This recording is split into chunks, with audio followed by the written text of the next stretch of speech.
వ్యాసమహాభారతంలోని సభాపర్వానికి స్వాగతం. రాజసూయం అద్భుతంగా మొదలుపెట్టిన ధర్మరాజుకి శిశుపాలుడి రూపంలో అడ్డు తగలటం మీరు ఇంతకుముందు ఎపిసోడ్లో విన్నారు. శ్రీకృష్ణుడు శిశుపాలుడిని ఎందుకు చంపాల్సి వచ్చింది, అసలు కృష్ణుడికి శిశుపాలుడికి గొడవ ఏంటో కూడా విన్నారు. ఎక్కడా లేనటువంటి శిశుపాలుడి విచిత్రమైన కథని భీష్ముడి మాటల్లో విన్నారు. అదంతా జరిగాక శిశుపాలుడి మరణానంతరం జరిగిన విచిత్రాన్ని మీరు చూశారు. ఇవాల్టి ఎపిసోడ్లో రాజసూయం తర్వాత జరిగే మహాఘోరమైన పరిణామాలని, అద్భుతమైన కథని వినబోతున్నారు. ఎన్నెన్నో సినిమాల్లో, సీరియళ్లలో రకరకాలుగా ఎవరి క్రియేటివిటీకి తగ్గట్టు వాళ్ళు రాసుకుని తీసుకుని చూపించారు. కానీ నిజంగా వ్యాసుడు రాసిన మహాభారతంలో ఏం జరిగింది? Welcome to gossip tree.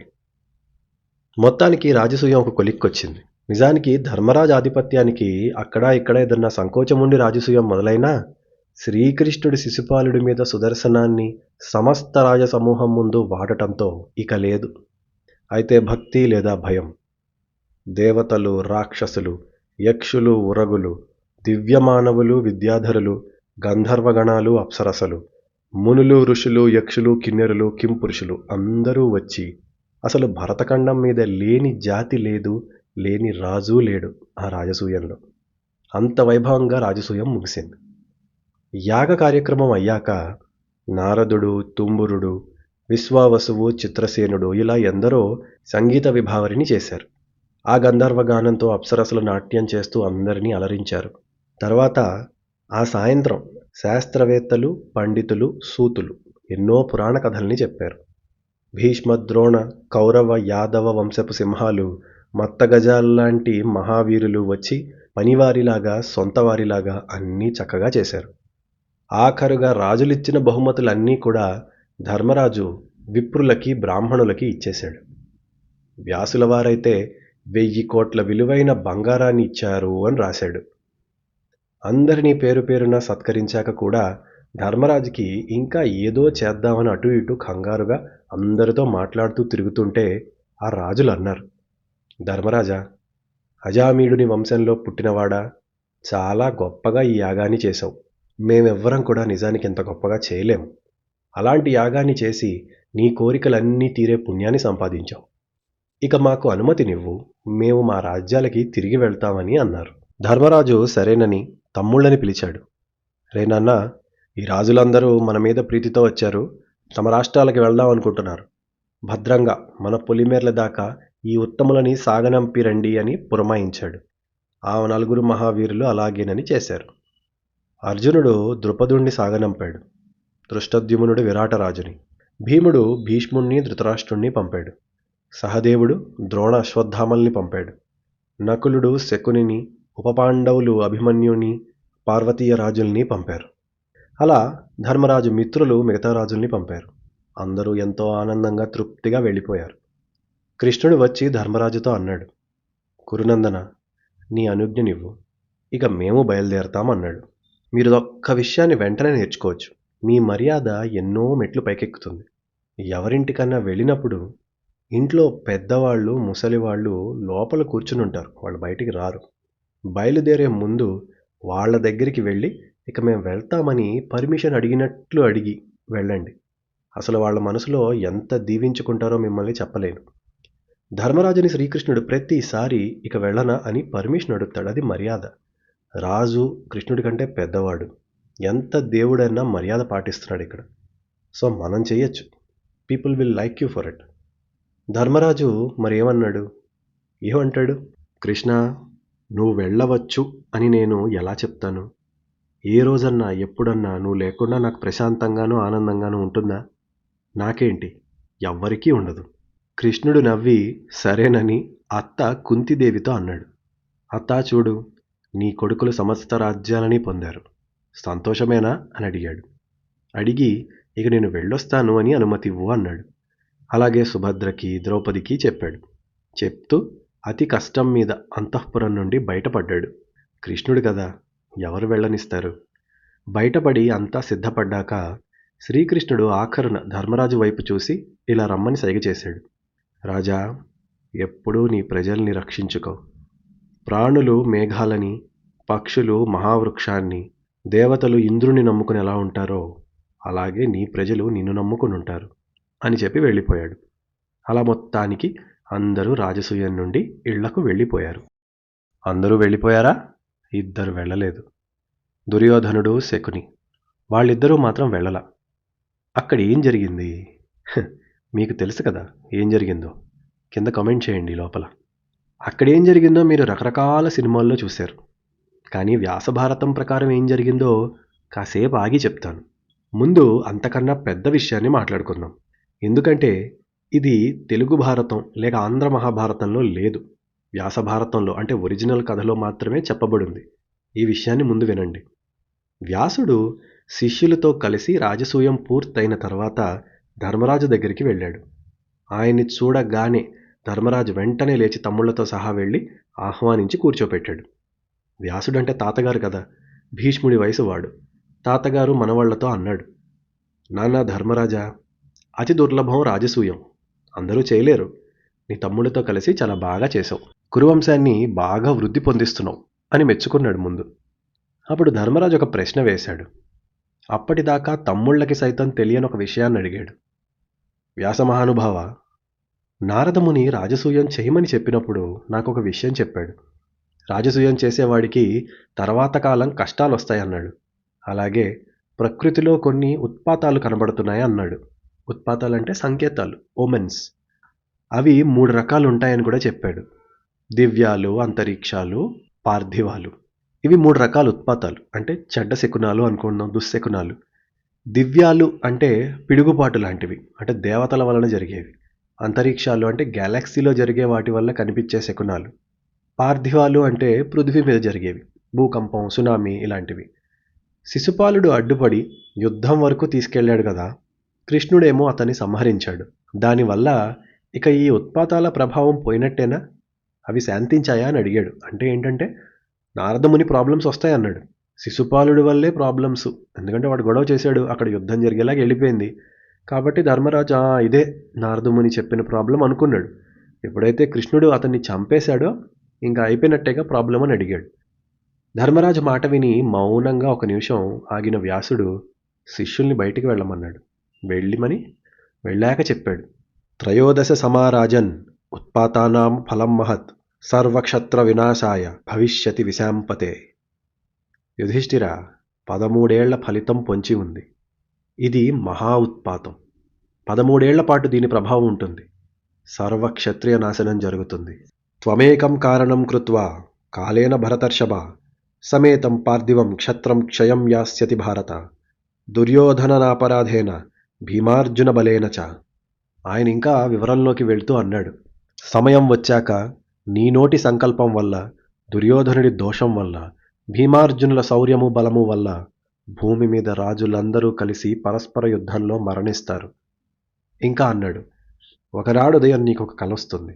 వృషభధ్వజుడు, నీలకంఠుడు, భవుడు, Kapali, త్రిపురాంతకుడు, ఉగ్రుడు, రుద్రుడు, పశుపతి, మహాదేవుడు, శివుణ్ణి చూస్తావు. పితృదేవతల ప్రదేశమైన దక్షిణాన్ని చూస్తూ ఉండే ఆ రుద్రుడు నీ కలలో కనిపించాక ఇక కాలం దాటరానిది అవుతుంది. అప్రమత్తంగా భూమిని పాలించు మహారాజా, నేను ఇప్పుడు కైలాసానికి వెళుతున్నాను అని చెప్పి వెళ్ళిపోయాడు. సర్వసహజంగా శాంతిని కోరే ధర్మరాజుకే కాదు, మంచి పేరు కోరే ఎవరికైనా ఈ మాటకి నీరు కారిపోతారు. తమ్ముళ్ళతో అన్నాడు ఆయన. విన్నారుగా ఆయన మాటలు. నా వల్ల సర్వక్షత్రియులు మరణిస్తారట. ఆ మాట విన్న మరుక్షణమే మరణించాలనిపిస్తోంది నాకు. నా వల్ల ఇలా జరగటం ఏంటి? ఇది దైవ నిర్ణయం. దైవాన్ని పురుష ప్రయత్నం ఎలా అడ్డుకుంటుంది? నేను దీన్ని ఎలా మార్చగలను? పౌరుషంతో తలరాతని ఎలా మారుస్తాం అని పదే పదే నిట్టూర్పులు విడుస్తూ దుఃఖాల్లో మునిగిపోయాడు. చూడండి మీరు, అంత పెద్ద యాగం చేసినప్పుడు ఎంత ఆనందంగా, ఎంత పైకెళ్ళాడో మర్నాడే లేదా కొద్ది రోజుల తర్వాతనే మళ్ళీ డౌన్ అయిపోయాడు. ఏ సుఖం లేదు. జీవితం అంటే అదే. ముఖ్యంగా మీరు ఎంత పైకెళ్తే కిందకి లాగే పరిస్థితులు అన్నీ వస్తాయి. కొద్దిసేపు ఆగి ఒక నిర్ణయం తీసుకుని తమ్ముళ్లతో అన్నాడు. మరి దానికి మనిషి అన్నవాడు జరిగే పరిణామం ముందుగా తెలిస్తే దానికి ఏదో ఒక సొల్యూషన్ వెతుక్కుంటాడు కదా, జరిగినా జరగకపోయినా వాడి మనశ్శాంతి కోసం. న ప్రవక్ష్యామి పురుషం భ్రాతృనన్యాన్శ్చ పార్థివాన్ స్థితో నిదేశే జ్ఞాతినాం యోక్షే తత్ సముదాహరన్. నేటి నుండి సోదరులను కాని ఇతర రాజులను కాని ఎవ్వరిని కూడా నేను పరుషంగా మాట్లాడను. శత్రువైనా సరే కోపం చూపించను. ఎవరేమడిగినా మంచి చేస్తూ వాళ్ళ కోరికల్ని నేను తీరుస్తాను. ఎవరిని నష్టపరచను, ఎవరిని నిరాశపరచను. ఏదడిగినా ఇచ్చేస్తానని అన్నాడు. అందరినీ నా పిల్లల్ని చూసుకున్నట్టు చూసుకుని అడిగింది ఇచ్చేస్తానని చెప్పేశాడు. అన్నగారు ఈ మాట అనటం విన్న సోదరులు నువ్వు అనుకున్న శాంతి కలుగుగాక అని వెళ్ళిపోయారు. వాళ్ళేం ఎదురు మాట్లాడలా. నిజానికి ధర్మరాజు ఏదైతే నిర్ణయం తీసుకున్నాడో దాని వలనే తర్వాత జరగకూడని పని జరిగిపోయింది. కురుక్షేత్రానికి అదే దారి తీసింది. సరే, ఇంతకీ ఇందాక అనుకున్నాం కదా, దుర్యోధనుడు శకుని ఇద్దరు అందరు రాజులు వెళ్ళిపోయినా కూడా ఇంకా అక్కడే ఉన్నారనుకున్నామా? ఇప్పుడు అక్కడ ఏం జరిగిందో చూద్దాం. వాళ్ళిద్దరూ మయసభలోకి వెళ్ళారు. భీముడు మిగతా పాండవులు అక్కడే ఉన్నారు. కొద్దిపాటి రక్షక సేవక జనంతో మయసభ చూస్తున్నారు. ఆ మయసభ అందం గురించి చెప్పుకున్నాం కదా. ఒకవేళ మీరు వినకపోతే ఈ వీడియో పైన వచ్చిన లింక్ని క్లిక్ చేసి తప్పక వినండి. ఆ అందాలని చూస్తూ ఇంతకుముందు ఏనాడు కని విని ఎరుగని ఆ అద్భుతాన్ని చూసి దుర్యోధనుడు చాలా సంతోషించాడు. ఆసక్తిగా అన్నీ చూస్తున్నాడు. అలా చూస్తూ చూస్తూ ఉండగా ఒకసారి మణులు పొదిగిన ఒక మడుగు కనిపించి సభ మధ్యలో ఈ మడుగేంటనుకున్నాడు. పక్క నుండి వెళ్ళటానికి రాజసం అడ్డొచ్చింది. పంచె కాస్త ఎత్తి పట్టి అడుగు వేశాడు. అయితే అది కేవలం మణులు అద్దిన నేల అని తెలిసి ఆశ్చర్యపోయాడు. అటూ ఇటూ చూసుకుని ఎవరూ చూడలేదు కదా అని తన గర్వానికి కాస్త భంగం కలిగి అసూయ మొదలైంది మెల్లగా. అయినా సరే అక్కడ ఇంకా ఏమేమి ఉన్నాయో చూద్దామని చూస్తూ ఉన్నాడు. అంతే కదండి, మనకి నచ్చనివి ఇంకా ఇంకా వినాలి చూడాలి అనిపిస్తుంది. అది ఒక మాదక ద్రవ్యంలాగా మెదడుపై పనిచేస్తుంది. ఇంకాస్త ముందుకెళ్ళాక తతస్థలే నిపతితః దుర్మనా వ్రీడతో నృపః నిశ్వసన్ విముఖశ్చాపి పరిచక్రాం తాం సభాం. మణులద్దిన మరొక ప్రాంతాన్ని చూసి ఇది అలాగే నేల అనుకుని అడుగు వేశాడు. కానీ అది కొలను. ధర్మరాజు సుయోధనుణ్ణి దగ్గరుండి చూసుకోమని భీముణ్ణి ఉంచాడు. ఆయన ఉద్దేశం కలిసి నడిస్తే స్నేహాలు పెరుగుతాయనేమో. ఎందుకంటే ఇద్దరు ఎప్పుడు గొడవలు పడుతుంటారు కదా. కాబట్టి దుర్యోధనుణ్ణి సంతృప్తి పరచాలంటే భీముడు వస్తే ఈగో సాటిస్ఫై అవుతుందని అనుకున్నాడు. కానీ అనుకోకుండా దుర్యోధనుడు పడేసరికి భీముడు పక్కున నవ్వాడు. ఆ భీముడి వెనక ఉన్న సేవకులు నవ్వారు.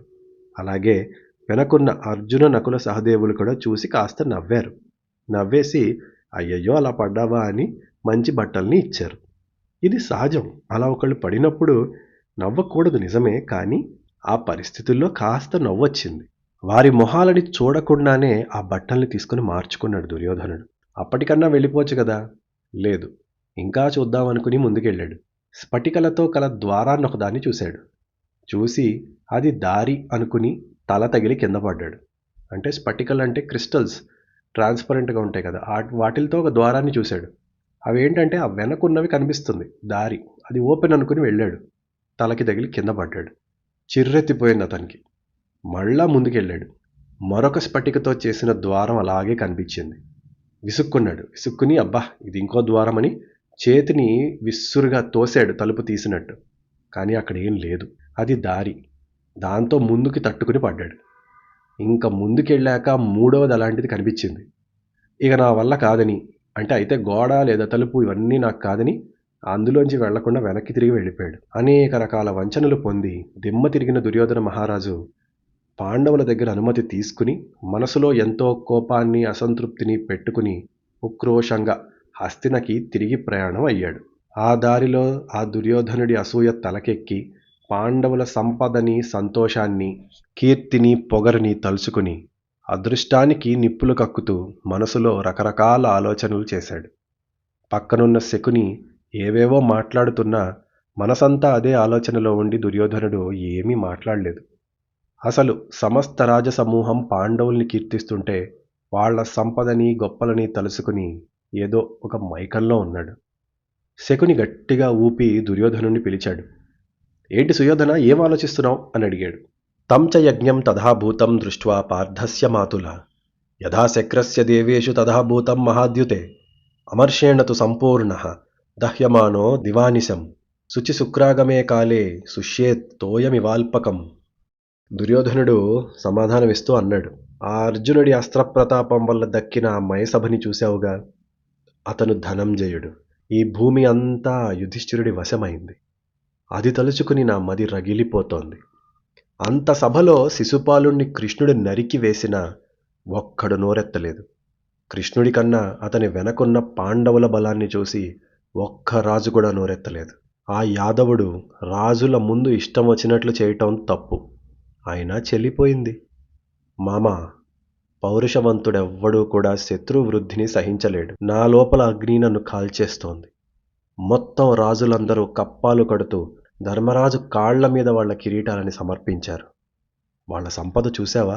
నా 100 మంది సోదరుల కళ్ళు కలిపి చూసినా సరిపోవు అంత సంపద. దానాలు ఎలా ఇచ్చాడో చూసావా? ఇంత సంపద శత్రువు దగ్గరుంటే ఎలా ఊరుకోను? దాన్ని లాక్కునేందుకు నా ఒక్కడి బలం సరిపోదు. వేరే తోడు ఏది రాదు. అందుకే మంటల్లో దూకాలనిపిస్తుంది, విషం తినాలనిపిస్తుంది.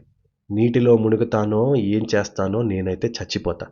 నా వల్ల కాదు బ్రతకటం అన్నాడు. తేన దైవం పరం మాన్యే పౌరుషం చ నిరర్ధకం ధార్తరాష్ట్రాశ్చ హీయంతే పార్థా వర్ధంతి నిత్యసహ.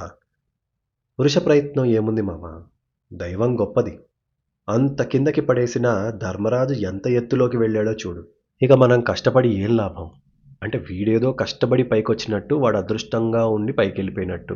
ఇంకా అన్నాడు, కనుక మామ నాకు అనుమతివ్వు, నేను చచ్చిపోతాను. నా వార్తని మా తండ్రికి చెప్పు అని పెద్ద పెద్ద డైలాగులు వేశాడు. ఇవన్నీ విన్న శకుని ఏమన్నాడో తెలుసా? నిజానికి ఆ శకుని మాటలు విన్నాక మన చరిత్రలు మనకి ఎన్ని అబద్ధాలు చెప్తున్నాయో, మనం ఎంత మోసపోతున్నామో అర్థమవుతుంది. నేను శకుని మంచివాడనట్లా, కానీ ప్రతివాడికి ఒక లెవెల్ ఆఫ్ బ్యాడ్నెస్ ఉంది. అది మీకు వినండి, అర్థమవుతుంది. ఆయన అన్నాడు, దుర్యోధన, నీకు యుధిష్ఠిరుడిపై కోపం ఎందుకు? ఆ పాండవులు అదృష్టాన్ని ఇప్పుడు అనుభవిస్తున్నారు. కష్టాలు పడ్డారు ఇంతకాలం, ఇప్పుడు అదృష్టాన్ని అనుభవిస్తున్నారు. నువ్వు పదే పదే ఎన్నో కుతంత్రాలని వాడి వారికి ఆపద తెచ్చే ప్రయత్నాలు చేశావు కదా, అయినా కుదరలేదు. అంటే వాళ్ళకి దైవబలం ఉందయా? ద్రౌపదిని భార్యగా పొందారు, ద్రౌపదుడి సాయాన్ని పొందారు. అర్జునుడి వల్ల యాదవ బలం వచ్చింది. అన్నిటికీ మించి కృష్ణుడు తోడయ్యాడు. అతన్ని దేవతలు అసురులు కూడా గెలవలేరు. ఇది చెప్పి ఒక గొప్ప మాట అన్నాడు. నిజంగా చాలా చాలా గొప్ప మాట. శకుని గురించి మీ అభిప్రాయాన్ని బహుశా మార్చేసే మాట ఇది. లబ్ధశ్చానభిభూతార్థే పిత్ర్యోంశః పృథివీపతే వివృద్ధస్తేజసా తేషాం తత్రకా పరిదేవన. ఎడతెగని తిరుగులేని ప్రయత్నం చేసి ఇంత కష్టపడి వాళ్ళు గొప్పవాళ్ళయ్యారు. అది వాళ్ళ అదృష్టం చేత, తేజస్సు చేత ఇంకా పెరిగింది. ఇందులో నువ్వు బాధపడటానికేముంది? తేన కార్ముకముఖ్యేన బాహువీర్యేణ చాత్మనః కృతావసే మహీపాలాః తత్రకా పరిదేవన. అర్జునుడు అగ్నిదేవుణ్ణి సంతోషపెట్టి గాంధీవాన్ని అక్షయబాణ తూనీరాలని తెచ్చుకున్నాడు. ఆ బాహుబలంతో రాజులందరినీ జయించాడు. ఇందులో నువ్వు శోకింపాల్సిన పనేముంది? నీకు వారికి కావాల్సిందే. కావాలంటే ఆ అర్జునుడికి గురుత్వం చేసిన ద్రోణుడున్నాడు, అతని కొడుకు అశ్వత్థామ ఉన్నాడు, కర్ణుడున్నాడు, మహారథి కృపుడున్నాడు, తమ్ముళ్ళున్నారు, నేనున్నాను. ఈ భూమిని నువ్వు కూడా అలా గెలిచే ప్రయత్నం చేయి. నువ్వు బాధపడే అవసరం ఏముందిరా అన్నాడు. ఈ యాంగిల్ మనం ఎప్పుడైనా ఆలోచించావా? అసలు దుర్యోధనుడి దగ్గరికి అంత సంపద, అంత గొప్ప కీర్తి రావాలంటే, వాళ్ళకంటే ఎక్కువ అవ్వాలంటే వాళ్ళు చేసిందే ఇంకా బాగా చేయొచ్చు కదా. అతను చేయొచ్చు కదా దిగ్విజయం. ఎవరన్నా వద్దన్నారా? అంతేగా, అతనేగా తండ్రి తర్వాత రాజు. చేస్తే తప్పేంటి? తండ్రిలాగా గుడ్డివాడు. నాన్నగారు నేను చేస్తానంటే ఒప్పుకుంటాడు. శకుని చెప్పిన మాటలు విని దుర్యోధనుడు వెంటనే అప్పుడు అన్నాడు, ఆ అదే అదే, నా దగ్గరున్న అందరితో కలిసి ఇప్పుడు ఆ పాండవుల్ని ఓడిస్తే సరిపోతుందిగా. వాళ్ళని గెలిస్తే ఆ ధనమంతా నాకే దక్కుతుందిగా. అది చేసేద్దాం అని అన్నాడు. శకుని సూటిగా దుర్యోధనుడిని చూసి అన్నాడు, అర్జునుడు, కృష్ణుడు, భీముడు, యుధిష్ఠిరుడు, నకుల సహదేవులు, కొడుకులతో సహా ద్రుపదుడు, వీళ్ళందరూ యుద్ధంలో దేవతలకి దొరకరు. యుద్ధం కాదు, యుద్ధం లేకుండానే ఆ యుధిష్ఠిరుడు ఎలా ఓడిపోతాడో చూడాలి. దానికి నా దగ్గర ఒక ఆలోచన ఉంది అన్నాడు. ఇప్పుడు చూడండి, శకుని మాట్లాడిన మాటలు అదేంటి, ఇందాక ముందే కదా బాగుపడితే నీకేంటి అని ఏదో మంచి చెప్పినట్లు చెప్పాడు. ఇప్పుడేంటిది మళ్ళీ అనుకోకండి, ఇది సహజం. శకుని ఫస్ట్ నిజం మాట్లాడాడు, కానీ అతనికి దుర్యోధనుడికి ఏం కావాలో అర్థమైంది. ప్రభువుని ప్లీజ్ చేయాలి వాడు. ముందు ఉన్నమాట చెప్పేశాడు. అలాని వాడు మంచివాడు కాదు. నిజం ఒప్పుకున్న ప్రతివాడు మంచివాడు కాదు. నిజం ఒప్పుకొని, సో యుద్ధాలు వద్దు, వాళ్ళతో గొడవలు వద్దు, లాక్కుందాం అన్నావు, నా దగ్గర ఒక ఐడియా ఉంది. కుంతి పెద్ద కొడుకు జూతప్రియుడు, కానీ ఆడటం సరిగ్గా రాదు. దానికి పిలు, అప్పుడు వెనక్కి వెళ్ళలేనంత దూరం తీసుకెళ్ళిపోతానన్నాడు. జూదం ఆడటంలో నేను నేర్పరిని, నేను ఓడిస్తాను అతన్ని, ముల్లోకాల్ని గెలిపిస్తా నిన్ను, బాధపడక అన్నాడు. నువ్వు ఇదంతా మీ తండ్రికి చెప్పు, ఆయన ఒప్పుకుంటే ఇది ఇలా చేసేద్దాం. అప్పుడు దుర్యోధనుడు అన్నాడు, మామ అమ్మో, మా నాన్నకి నేను చెప్పను, నువ్వు చెప్పు, నీ ప్లాన్ బాగుంది, నువ్వు చెప్పు. దుర్యోధనుడు చూడండి, ఇప్పుడు అంత పౌరుషం ఏం లేదు అక్కడ. చిచే, జోదమేంటి, నేను వెళ్ళి బలాబలాలు తేల్చుకుంటాను, ఏది జరిగినా ఇట్స్ ఓకే, నాకాడ ఆస్తి కావాలంతే, నేనేమి ధర్మంగా దమ్ముతో వెళ్ళే అంత సీన్ ఏం లేదు అక్కడ. సరే అని ఇద్దరూ రాజు ధృతరాష్ట్రుడి దగ్గరికి వెళ్ళారు. భటులు చెప్పారు, అయ్యా మీ పెద్ద కొడుకు దుర్యోధనుడు బావమరిది శకుని వచ్చారని. ఏంటి నాయన ఎలా వచ్చారు ఈ టైంలో అని అడిగాడు. శకుని మాట్లాడాడు. సో దుర్యోధనుడు మాట్లాడకుండా శకుని మాట్లాడేసరికి గుడ్డివాడైనా గుర్తుపట్టేశాడు. ఏంట్రా నాన్న, మళ్ళీ ఏమన్నా అయిందా అని అడిగాడు. శకునే చెప్పాడు, దుర్యోధనో మహారాజా వివర్ణో హరిణః కృశః దీనశ్చింతా పరశ్చైవ తం విద్ధి మనుజాధిప. నీ కొడుకు దుర్యోధనుడి మొహంలో కాంతి లేదు మహారాజా, పాలిపోయి చిక్కిపోయి ఉన్నాడు. అతని మనసులో ఏదో చెప్పలేని బాధ ఉంది, తెలుసుకోవా అన్నాడు. ఆయన అడిగాడు, ఏమైందన్నా, ఏమైందని. గొప్ప సంపద ఉంది నీకు, మనకి శత్రువులు ఎవరు లేరు, నీ తమ్ముళ్ళందరూ నీ మాట వింటారు, బలంగా ఆరోగ్యంగా ఉన్నావు, అన్నీ బాగున్నాయి కదా, ఏం ఆరోగ్యన్నా అన్నా అని ఒక రకంగా అడిగాడు. మంచి బట్టలు కడుతున్నావు, మంచి ఆహారం తింటున్నావు, ఏమైంది నీకు? ఇవి నేను ఊరికినే చెప్పట్లా, వ్యాసభారతంలో ధృతరాష్ట్రుడి మాటలు ఇవి. మంచి బట్టలు కట్టుకుంటున్నావు, మంచి ఆహారం తింటున్నావు, నీకేమైంది? నచ్చిన యువతుల్ని అనుభవిస్తున్నావు, కోరినట్లు క్రీడిస్తున్నావు, దేవతల్లాగా జీవిస్తున్నావు, ఏం కష్టం వచ్చింది? తండ్రి అన్నీ ఉన్నాయి కదరా, అన్నీ ఉన్నాయి కదా అని పదే పదే అంటున్నాడు. దుర్యోధనుడికి అప్పుడు కోపం వచ్చింది. మౌనభంగం, ఎంత సైలెంట్గా ఉన్నాడు. విన్నాడు, బాగుంది కదా అంటే విని ఏహే అని ఒక అరుపు అరిచి చెప్పాడు, అస్నామ్యాచ్ఛాదయే చాహం యథా కుపురుషస్తథా అమర్షం ధారయే చోగ్రం నినీగ కాలపర్యయం. నేను బాగా తింటున్నాను, మంచి బట్టలు కట్టుకుంటున్నాను, కానీ పిరికి వాళ్ళ చస్తున్నాను. కాలం నా వైపు ఎప్పుడు తిరుగుతుందా అని చూస్తున్నా. ఈర్ష్యని మనసులో దాచుకోలేక చస్తూ బతుకుతున్నా అనేశాడు. శత్రువుని ఓడించిన వాడినే పౌరుషవంతుడిగా చెప్పుకుంటారు. సంతృప్త, అది సంపదని హరిస్తుంది నాన్న, గౌరవాన్ని మింగేస్తుంది. సంతృప్తి పడినవాడు ఉన్నత పదవుల్ని పొందలేడు. ఇన్ని భోగాలు ఉన్నాయన్నావు కదా, అదృష్టవంతుడివి, నువ్వు చూడలేవు కదా. ఆ కుంతి కొడుకు యుధిష్ఠిరుడి సంపద చూశాక ఇక నా సంపద నాకు కనిపించట్లేదు, నా సుఖాలు నాకు సహించట్లేదు. అక్కడ నుండి వచ్చేశాక కూడా వాళ్ళు ఏమేం అనుభవించేస్తున్నారో అని మనసులో తలుచుకుని అన్నం సహించట్లేదు, నిద్ర రావట్లేదు. ఇది మనకనిపించేదే కదూ, తీవ్రమైన అసూయ. మనకున్నది మనం చూడలేం, ఎప్పుడూ ఇంకొకటి దగ్గర ఎక్కువ ఉంది అని చూసి బాధపడ్డమే. మనకి తెలుసు మరి మన దగ్గర కూడా ఉంది కదా అని అనుకుంటాం, బట్ సంహౌ లోపల ఆ సంతృప్తి రాదు. లేదు, నాకు వాడికి కావాల్సింది కావాలి. అండ్ మనకి ఇది కూడా తెలుసు ఏంటంటే, మనకి వాడికి కావాల్సింది వచ్చాక మళ్ళీ ఇంకేదో అనిపిస్తుంది, అక్కడతో ఆగదని. బట్ ఆ ఊబిలోంచి ఎప్పటికీ బయటికి రాలేం. దుర్యోధనుడు అన్నాడు, ఆ యుధిష్ఠిరుడి దగ్గర ఎంతమంది స్నాతకులు ఉన్నారో తెలుసా? 80,000 మంది. స్నాతకులు అంటే ఉపనయనం అయిన వాళ్ళు. అంతమంది బ్రాహ్మణులని ఆయన పోషిస్తున్నాడు, చూసుకుంటున్నాడు అన్నీ. ఆ స్నాతకులకి ఒక్కొక్కళ్ళకి 30 మంది సేవకులు ఉన్నారు వాళ్ళని చూసుకోవడానికి. రోజుకి కనీసం 10,000 మంది అతిథులు బంగారు పాత్రల్లో భోజనం చేస్తారు ఆయన ఇంట్లో. నేను కానుకలన్నీ నా చేతుల మీద అందుకున్నా. ఆ కాంబోజరాజు రత్నాలు పొడిగిన కంబళ్ళిచ్చాడు.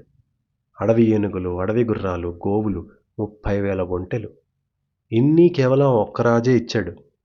ఆ యుధిష్ఠిరుడికి వచ్చిన ధనం నేను ఇంతకుముందు ఎక్కడా చూడలేదు. పెద్ద చిన్న రకరకాల రత్నాలు పోశారు. పొలాలు పండించే కాపులు, గోవుల్ని రక్షించే వైశ్యులు, బ్రాహ్మణులు 100 మంది కానుకల్ని తెచ్చారు. నిజానికి చోటు లేక లోపల ద్వారం బయటే ఆగిపోయి ఉన్నారు. బంగారు కమండలాలు తెచ్చిన వారికి కూడా ప్రవేశం దొరకలేదు, అంతమంది వచ్చారు. తలుచుకుంటేనే జ్వరం వచ్చేస్తోంది. 1,00,000 మంది బ్రాహ్మణులు తినగానే ఒక శంఖం మోగుతుంది ఆ అన్నశాలలో. అలా ఏర్పాట్లు చేశారు. నీకో విషయం తెలుసా? ఆ ఏర్పాటు చేసిన శంఖం మోగుతూనే ఉంది. ఆ శంఖనాదం విన్న ప్రతిసారి నా ఒళ్ళు ముళ్లతో గుచ్చినట్లయింది. వడ్డించేవారు తక్కువైతే బ్రాహ్మణులకి రాజుల అన్నం వడ్డించారు వచ్చి, మేం చేస్తాం అని. అలా ఉంది అతని సంపద సామ్రాజ్యం. మీరు మర్మగర్భంగా ఇక్కడ చూడండి, గెలిచిన వాడు బలమున్న వాడికి ఎవడన్నా వచ్చి ఫ్రెండ్ అయిపోతాడు. లేకపోతే రాజులు వచ్చి బ్రాహ్మణులకు ఎందుకు వడ్డిస్తారు? యుధిష్ఠిరుడి తరపు వాళ్ళు అని చెప్పుకోవడం వాళ్ళకి పెద్ద ఐడెంటిటీ కార్డు. నాన్న, అది నాకు కావాలి, వాళ్ళకి ఉండకూడదు, అది జరిగితే కానీ నా తాపం చల్లారదు అన్నాడు. అని అక్కడే కూర్చుని తలపై చేయి పెట్టుకుని మౌనంగా మూలుగుతున్నాడు. అప్పుడు శకుని మాట్లాడాడు.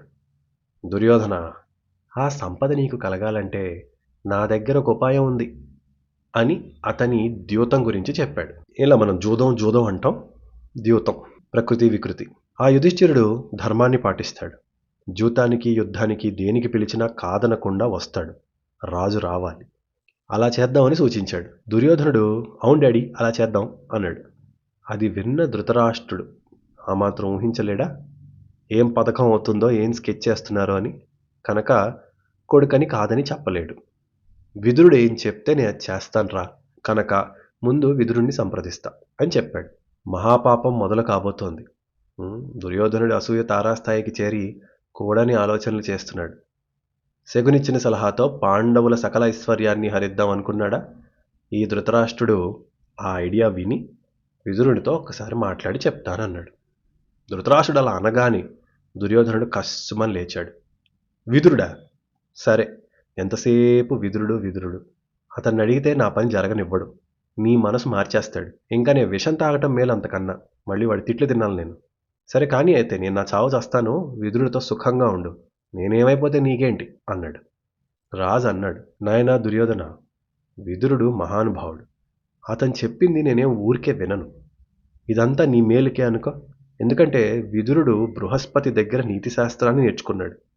కురుకులంలో విదురుడు లాంటి మేధావి ఎవ్వరూ లేరు. అతను జూదం వల్ల కలహం వస్తుంది అంటే వస్తుందన్నదే నిజం, జరిగి తీరుతుంది. నువ్వు కూడా తాత తండ్రుల ఆస్తి పొందావు కదా, నీకేం తక్కువ? నువ్వు రాజు అవుతావు కదా, గొప్ప రాజ్యం చేసుకో అలా అంటున్నాడు. మళ్ళీ దుర్యోధనుడు కట్ చేసేసాడు, చేసి మధ్యలో విసుక్కున్నాడు.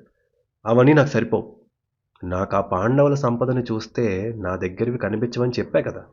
సమస్త భూమి యుధిష్ఠిరుడిది, నేను పక్కన ఒక రాయిలా ఉన్నానంతే. రాజులు అతని ఇంట్లో పనివారిలా ఉన్నారు నాన్న, నేను చూశానది. నేను పెద్దవాడినని చెప్పి రత్నాల్ని స్వీకరించమని నాతో చెప్పాడు యుధిష్ఠిరుడు. ఆ రత్నాలు తీసుకుని నా కళ్ళు నొప్పులు పుట్టాయి, నా చేతులు కాయలు కాసాయి. అన్నీ తెచ్చారు. నేను అలసిపోయి కాస్త విశ్రాంతి తీసుకుంటే వాళ్ళు నిలబడి ఉన్న వరస పెరిగిపోయి ఆ ద్వారాలు మూసేయాల్సి వచ్చింది. మళ్ళీ చెప్తున్నా, ఇది నేను అతిశయంగా చెప్పట్లా. వ్యాస భారతంలో ఈ ఎగ్జాక్ట్ లైన్ ఉంది. అంటే ఇంత డీటెయిల్గా చెప్పాడు ఆయన.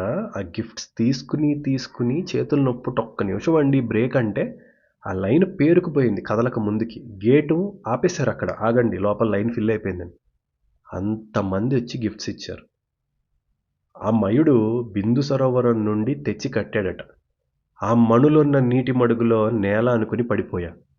నేను మూర్ఛపోయినంత పని అయింది. ఆ భీముడు నన్ను చూసి వికటంగా నవ్వాడు. నేను నిజంగా సమర్థుడినైతే వాడి తల అక్కడే నరికేయాలి, కానీ ఏం చేయను. అతని మీదకెళ్తే శిశుపాలుడికి పట్టిన గతే నాకు పట్టేది. నన్ను నా శత్రువు పరిహసించాడు, ఇక సుఖంగా ఎలా ఉండను? ధృతరాష్ట్రుడు ఇంకా భీముడంటే నీకు కోపంలే, అందుకే ఇలా అంటున్నావు అన్నట్లు మొహం పెట్టాడు. ఆ భీముడు నవ్వాడు, నీకు అందుకని కోపం వచ్చింది అన్నట్టు పెడితే అప్పుడు దుర్యోధనుడు ఏం చేశాడో తెలుసా? నిజాన్ని విడిచి మాట్లాడాడు. ఈ జరగని పని చెప్పాడు. ఎందుకంటే ఆ రాజసూయం అయినాక వాళ్ళిద్దరూ యాగదీక్షలో ఉన్నారు. ఎవరు? ధర్మరాజు, ద్రౌపదీదేవి. వాళ్ళిద్దరూ లేరు అక్కడ. కానీ ఏం చెప్పాడు? అంతేకాదు నాన్న, అక్కడ నన్ను చూచి కృష్ణుడు, అర్జునుడు, చివరికి ఆ ద్రౌపది కూడా నవ్వింది. అబద్ధం. ధర్మరాజు, ద్రౌపది అక్కడ లేరు. వారు యాగం పూర్తి చేసుకుని వెళ్ళిపోయారు. They are under some other thing. తమ్ముళ్ళు ఉన్నారు, భీమార్జునులు వాళ్ళు ఉన్నారు. కృష్ణుడు కూడా ద్వారకకి వెళ్ళిపోయాడు, మన ఇందాక చదివాం. వాళ్ళు ఎవరు లేరు. నాకెంత అవమానం తెలుసా అని అన్నాడు.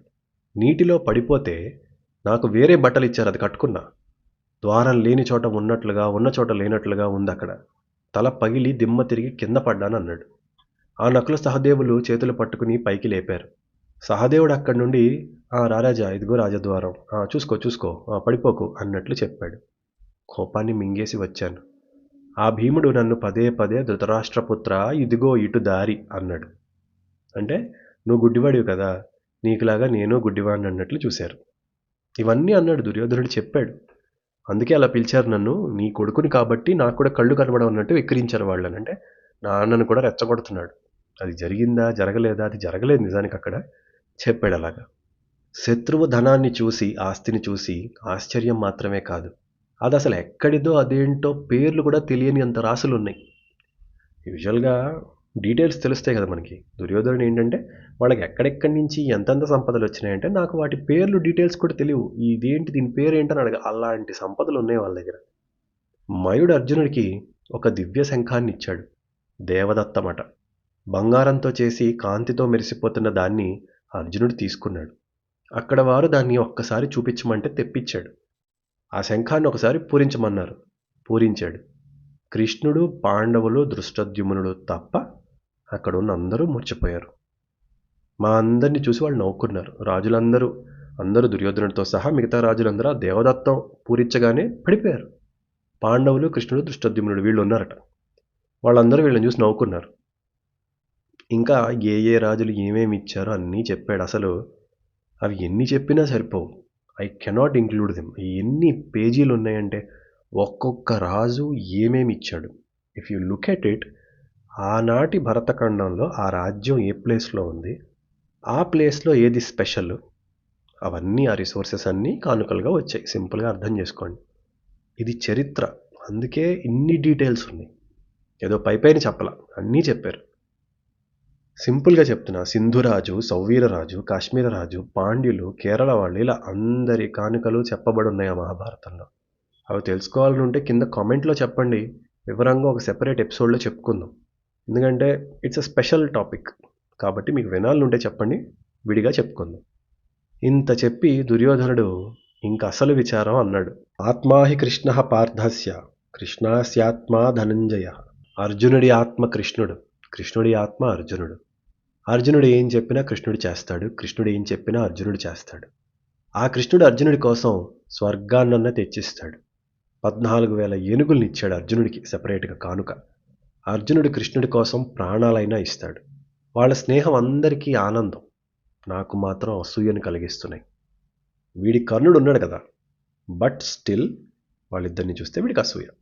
అలా చెప్పి మళ్ళీ ఆ రాజు అది ఇచ్చాడు, ఈ రాజు ఇది ఇచ్చాడు, ఇంక వెళ్తానే ఉంది. ఆ ధర్మరాజుని దీవించని ఋషి లేడు. ఎందుకు దీవించరు? 10,000 మంది ఊర్ధ్వరేతస్థు గల వాళ్ళు బంగారు పళ్ళాల్లో అతని ఇంట భోజనం చేస్తున్నారు. ఆ ద్రౌపది మర్రిగుజ్జులు, వామనులు, పనివాళ్ళు వీళ్ళందరికీ కూడా పెట్టాక తింది.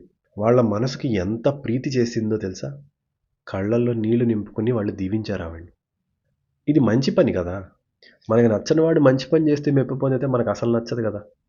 వాడు బ్యాడ్ చేయాలంటే గుడ్ చేస్తున్నాడు, ఏమో వాడి గుడ్ ఏమో నీకు నచ్చి చావట్లేదు.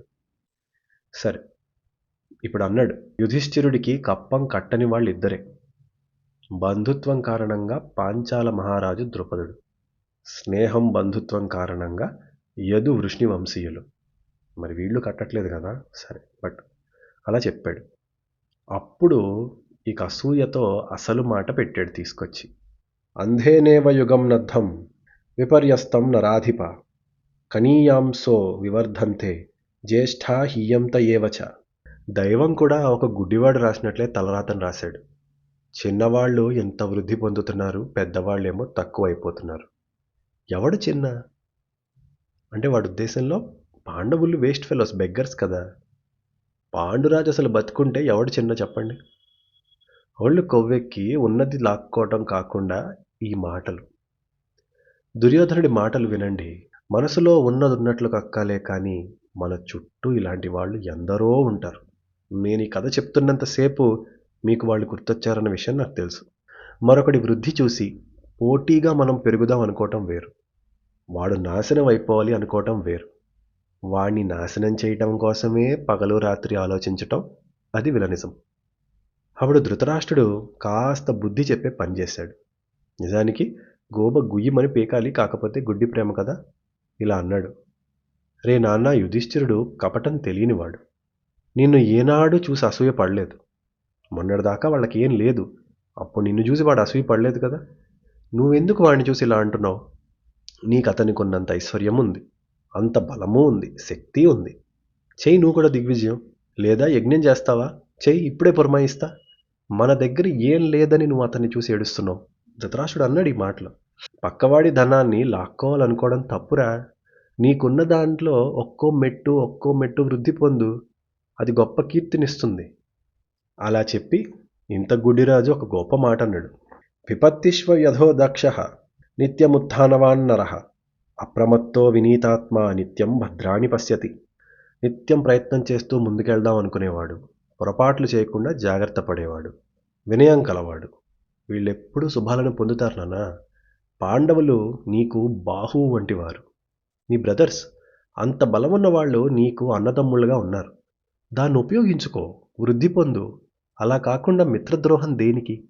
వాళ్ళ సంపద నీతో పంచుకుంటారా, హాయిగా సుఖాలను అనుభవించు. వాళ్ళ సాయంతో నువ్వు కూడా ఎదుగు. అన్నదమ్ములంటే అలానే ఉండాలి. ఎందుకు లేనిపోని వైరం నీకు అన్నాడు. వాళ్ళు ఏనాడు నీకే కీడు చేయలేదే, నా మాట ఏనాడు దాటరే వాళ్ళు. అన్నీ నీతో ఆనందంగా పంచుకుంటారు.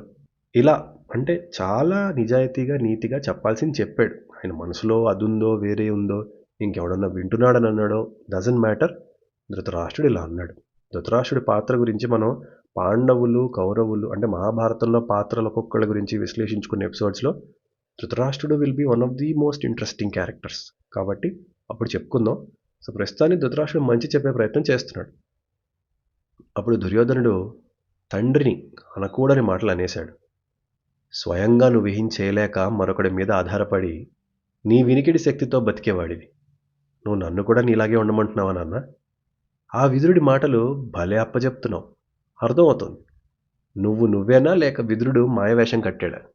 ఏ పని చేద్దామన్నా దేవుడు, ధర్మం, అదృష్టం, కష్టం అని చేతగాని మాటలు చెప్తావు. నువ్వున్నా మాకు లేనట్టే. నువ్వు చెప్పే నీతులన్నీ సామాన్య జనులకి, మాకు కాదు. గుర్తుపెట్టుకో. ఒకడు శత్రువని ఒకడు మిత్రుడని ఎక్కడ రాసిపెట్టి ఉండదు. ఎవడెప్పుడు బాధిస్తే వాడే శత్రువు. సంతృప్తి పడమంటున్నావు. సంతృప్తి లేకపోవడమే సంపదకి మూలం. ధర్మరాజు సంతృప్తి పడచ్చుగా. ఇంత రాజసూయం ఎందుకు చేశాడు? మరొకటి సంపదని నాది అనుకోలేను. అది దక్కాకే నాదవుతుంది. వాళ్ల బంధుప్రీతితో వచ్చేది నాకెందుకు? ఇవన్నీ బాగానే ఉన్నాయి మాటలు. కాకపోతే మీన్స్ ఏంటి? కరెక్టే. సంతృప్తితో సంపద రాదు. కరెక్ట్. సంతృప్తి పడకుండా నువ్వేం చేస్తున్నావు? బలవంతంగా లాక్కోవడం ఎందుకు? నువ్వు నీ కృషి నువ్వు చెయ్యి. ధర్మాన్ని ఫాలో, రూల్ బుక్ ఫాలో. నాస్తి వై జాతితః శత్రుః పురుషస్య విశాంపతే ఏన సాధారణీ వృత్తి స శత్రుర్నేతరో జనః. మనిషికి పుట్టుకతో శత్రువు ఉండడు. సమాన వృత్తిలో సమానంగా ఉన్నవాడే పోటీపడి శత్రువు అవుతాడు. ఇది నిజమే కదండి. మనకి తరచూ ఎవరిని ద్వేషిస్తాం మనం? మన కాంపిటీషన్నే.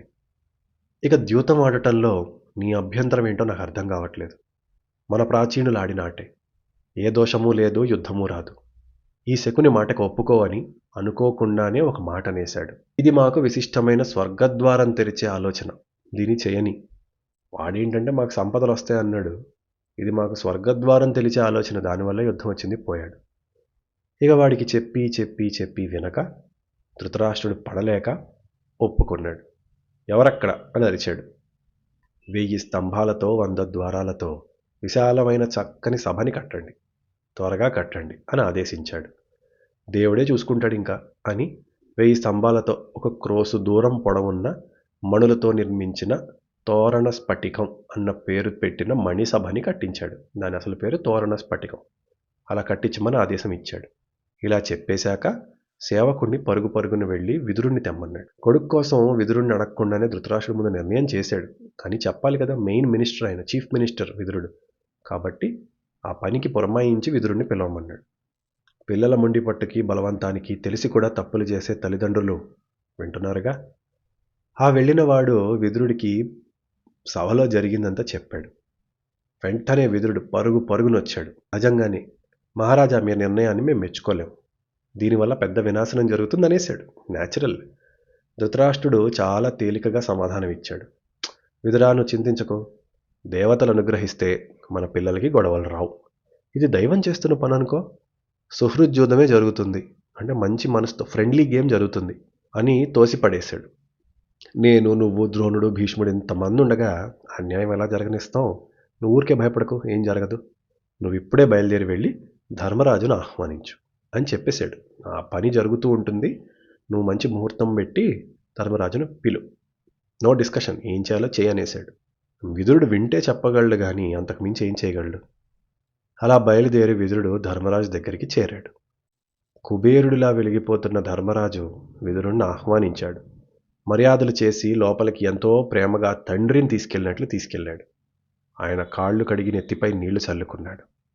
విదురుడు అతన్ని చూసి కళ్ళు తుడుచుకుని, ఇతన్నా నేను జూదానికి పిలవాలని అనుకున్నాను అని బాధపడి కుశలమడిగాడు. మాటలయ్యాయి. తర్వాత ధర్మరాజు విదురుడు మాట్లాడుకోవడం మొదలుపెట్టారు. వాళ్ళిద్దరి మధ్యలో ఎలాంటి సంభాషణ జరిగింది, ఆ తర్వాత కథేమైంది నెక్స్ట్ ఎపిసోడ్లో విందురు గాని.